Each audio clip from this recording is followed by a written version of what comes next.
gonna say this. I'm switching to Mac. I know. Like, I am just as surprised as you are. This was never even a consideration. It took a lot of thought and research to get to this point, and when I say a lot, I definitely mean a lot. I spent 3 days just researching every option out there. I spent 2 days once I narrowed it down to 2 options. In this video, I'm going to cover the research and the thought process that went into it. I'm going to cover the questions that I asked myself, so make sure that you stick around until the end. With that said, as usual, everything that I discuss in this video is going to be linked down below in the description. Let's get into this. So, why am I switching? This has been a long time coming, and I think we can all agree that technology does not last forever. My current laptop, the Dell, when I first got this, absolutely loved it, and I still love it. It has held together very well. It has a strong build to it. This thing doesn't have any scuffs or scratches on it. It does have a lot of dog hair in the keyboard, but what are you gonna do? My dog sheds like it snows in New York. This was definitely a huge improvement over the $300 HP Walmart laptop that I started video editing on back when DaVinci Resolve was on like version 13. And, you know, it's held up pretty well for the most part, except I've been running into some issues with it. This is a Dell XPS 15-7590. With maxed out specs at the time, that gave me a Core i9-9980HK, 32 gigabytes of RAM, 1 terabyte of SSD storage, and the GTX 1650, which was kind of middle of the road for graphics cards. Over time, I have been running into some issues with the laptop. The fan is constantly running. It doesn't like to go to sleep. This thing runs hot. I'm convinced I can cook an egg on it. I would not be surprised at all. In the middle of editing videos, it'll get so hot that it'll shut down, or it'll just pop up with errors and stop rendering in the middle of videos or in the middle of cache, and it's driving me nuts because I just want to get a video out. My last video that I released, which was on vocal isolation, it took 3 days to actually render that out and be able to upload it because of the issues that I was having, and that's kind of where I had to draw the line in the sand. I'm not entirely going to retire this laptop for video editing, yes, but as far as productivity and games and stuff, I think that I can still actually use this laptop. I'll be fine with that. I just don't want to have to worry that the fans are spinning so hard that it's gonna end up blasting off into space, because that's what it sounds like half the time. This thing is a freaking jet engine, almost like the AC heater that just came on. So we're definitely going to run with vocal isolation in this video, and if you didn't catch my last video, well, let's see if it works. Now, there are a couple of things that I totally understand as far as why this thing is overheating. One, I am in the hottest room in the house, so that is something I have to take into consideration. I know that there are certain constraints for laptops, and there's only so much that you can do for cooling. I don't care if something renders out in 8 minutes, I don't care if it renders out in an hour, that's fine with me. Is it going to render out at all? That's really what I care about. I've been losing a lot of time and a lot of productivity. This recent video was kind of the last straw. So let's talk about the research that went into it. I spent a solid 2 to 3 days researching every option. And I knew at the very beginning that I was going to get an Asus ZenBook Pro Duo 15. Like, I knew that. It was almost set in stone. Had you asked me at the beginning of my search, that would have been the laptop that I was going to go with. This has been a laptop that's been on my radar for a long time, and actually, I learned all about it about a year after I got this laptop, but at that point, it's like, well, I already have a laptop. Let's get the obvious out of the way, okay? 2 screens, OLED, 4K, touchscreen. Why not? That's awesome. What you can do with 2 screens when you're editing videos or photos or whatever. Second pro is going to be the RTX 3070 graphics card. And then finally, there's an i9. Unfortunately, there were a lot more cons for the Asus that kind of swayed my decision away from it. Number one is customizability. There aren't too many options to be able to upgrade this laptop, and once you purchase it, you get what you get. They solder the RAM in there, and the max RAM is like 32 gigabytes, so that already was kind of like a no-go for me. The other thing is, even though the secondary screen lifts up, I saw a lot of people reviewing that laptop telling me that the cooling wasn't necessarily the greatest. So even though the screen flips up, the airflow just isn't maximized. Well, if I'm already having heating issues with this, I don't want to knowingly have heating issues with another laptop, especially before I get it. Another con is that it's somewhat heavy. I believe it's around 6 pounds. Although that's not make or break for me. Most of the time my laptop's going to be sitting on the desk and I'm going to be working on it that way. Trying to carry it around. For example, I've been carrying my Dell with me lately as I go to class. I don't have to walk that far to go to class. That's fine. Another con would be the awkward keyboard placement. So instead of having a keyboard that sits out and where you have a place to rest your wrists, the keyboard on the ZenBook Pro Duo 15 was actually down here. And so there's this awkward bit about where you put your wrists. And yeah, it comes with a wrist rest. It's something else that you have to carry with you. The other obvious standout, $3,000. It might not make sense. I mean, yes, it would be nice if it was cheaper, but if you're going to spend $3,000 on something, you want to make sure that it's going to perform well and it's not going to overheat and that the RAM isn't going to run out. And ultimately, I was worried that it was just going to be a more expensive novelty than an actual asset to my productivity and my working. So I decided against it. Moving on to the Dell XPS 15. Now, the thing that I like about Dell is that they are a lot more customizable. That is definitely a pro. Now, another pro is that I'm used to Dell. I know what to expect, and yes, I know they build good products. They don't necessarily build good products that will last. And this laptop did perform very well for a while. 3.5 years is in that window of the 3 to 5 year window when people start to upgrade their computers or start to move on. And of course, with technology and even advances in software, it's gonna start to wear on your system a bit. Unfortunately, we all get old. Nothing lasts forever. Dell does have a couple of cons, customer service and customer support. I haven't had the greatest time with, I haven't had the greatest experience with, and this is something that I want to know, that if I'm going to have an issue that I'm going to be taking care of. And this has been long running since I got the laptop. Once they sell you the laptop, they're more focused on trying to sell you something else. They're not focused on the longevity of devices. I don't want to be sold to at every turn if I'm having an issue. I just want to get insurance for something and make sure that it works. And just keep it at that. This is the reason why I chose to go against Dell.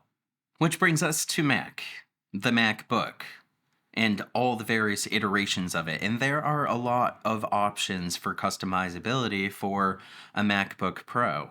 At some point during the middle of this process, I knew that I was going with Mac versus going with PC. And it was that alone was kind of like a mind. I've always considered Macs to be the Louis Vuitton of Play School. Like, once you're in their sandbox, it's very hard to get out. I've never actually owned a Mac before. I have had several iPhones. I started with the iPhone 3GS, the 4S, and the 5S. Then I went to the Samsung S7, the S10 Plus, and now I'm on the S22 Ultra. I'm not sure how I feel about Mac overall because I have to be honest, I haven't really used Mac. It just seemed like an expensive toy that sandboxes you. This was a really hard choice for me because I was leaning more towards the 14-inch version, but the options on Amazon were somewhat limited. A lot of people seemed to suggest that the battery performance and the cooling were going to be most optimal on the 16-inch version versus the 14-inch version. And then also several videos suggested that if I'm video editing, well, I would want to go with the M1 Max. Now, there are definitely a lot of pros going for the MacBook Pro. First one is that DaVinci Resolve kind of tips my hand on this, but DaVinci Resolve is optimized for Apple Silicon for the M1s. Their performance is just, at least I believe, 50% better. Performance-wise, Apple Silicon is the way to go with DaVinci Resolve. The other thing that Apple has going for them is their customer service and support. And yes, they want you to invest in Apple Care Plus, and in some cases, it might make more sense than others. That's a choice that you're going to have to make yourself. Continuing with the pros, the customizability. You can customize your Mac to whatever your heart desires, and Apple will happily take your money for it. Now, there is a certain point where it will start to become a waste of money. So, finding that fine line is going to take a little bit of experimenting and research. I could have spent $6,000 on this laptop, but no, I wasn't going to. I didn't need it, and you probably don't either. And then finally, Apple products don't necessarily depreciate the same as some other tech items, as long as you take care of them. Now, of course, going with Apple means that there's going to be additional cons. One clear one is that it's a new OS, it's a new environment, it's something new that I have to get used to, it's something new that I have to test out for a while. And of course, that might slow me down a little bit, but it's also a little bit exciting, so maybe it's more of a neutral point than anything else. Another downside, a really strong downside, which was the same issue as the Asus ZenBook Pro Duo 15, is that what you pay for upfront is what you get. You can't upgrade the RAM. You can't upgrade the hard drive. You can't upgrade the processor or the GPU or any of that. What you get is what you get. And that's actually a huge downside. Apples are already very expensive. So instead of buying something for a little bit less money and then upgrading it over time as you go on, as you can afford it, no, you have to buy it all at once. It really is a hard sell. Apple likes to nickel and dime you for every little thing. Apple Care Plus, every miniature upgrade, Viz Apple tax, which kind of leads us into the pricing. They're very expensive. Yeah, they're very expensive. I want to cry. I do, but it is what it is. Also, I'm gonna need to resync Backblaze. It took me a month last time to upload all of my video data, and there's a lot more video data now, but it took me a month last time to upload all of it and get everything synced on Backblaze. So now I have to go through the Backblaze process again. It really sucks because Backblaze has saved my ass so many different times. When I've accidentally deleted a project or it's gotten corrupted and I had to fight with it. For some reason, it happened in the middle of my work process. My secondary backup hard drive didn't have a chance to sync it because it syncs at midnight or 2 a.m. for everything that's changed on the drive. But Backblaze is constantly uploading and constantly backing up your files. And again, we're leaning more towards the insurance bit of things. I think it's definitely worth it in this case. If you guys are curious about Backblaze, definitely check it out. There's a link down below, and it is something that I really want to talk about in a future video, and it's been something that I've been wanting to talk about in videos. I just haven't gotten around to it. I'm going to close on the MacBook Pro by stating another downside for me is I have a Samsung phone now, and I don't want to switch to an iPhone. And I'm going to miss the ability to copy something on my laptop and having it immediately on my clipboard on my phone, or vice versa, where I have an article and I just send it to my laptop. But I'm not getting an iPhone. I know that's something I could do with an iPhone. It's just not going to happen. I like the stylus.